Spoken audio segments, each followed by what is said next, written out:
Allarolda M39 yo'li bo'yida Usmat Pavorotda probka. Bu probkadan foydalangan holda men sizlarga hozir bu Shingra avtomobillari haqida to'liq ma'lumotni berib o'taman. Xalqimiz bizdan so'rashyapti, bu Shingra avtomobillari nega qulayliklari bu darajada ko'p bo'lishiga qaramasdan narx-navosi bu darajada arzon deyapti.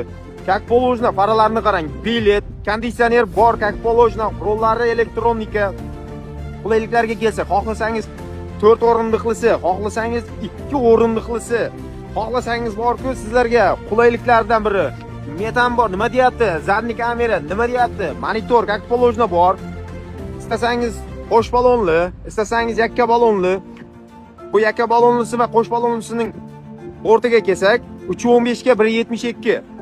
Agarda bu mashinalarda sizga to'liq ma'lumot kerak bo'lsa, kommentariyada narx so'zini yozib qoldiring. Biz sizlarga narxini to'liq tashab beramiz. Obzorlarini to'liq ko'rishni xohlasangiz bizga obuna bo'lib qo'ying. Kuzatib borasiz. Yangisiz kelsa, yangilari chiqsa, yangi mashinalar kelsa, faqat bizda chiqib boradi. O'shaning uchun bizni yo'qotib qo'ymaslik uchun obuna bo'lib, taklifimizga o'tib, barcha narx-navosini, buni to'liq obzorlarini ko'rasiz.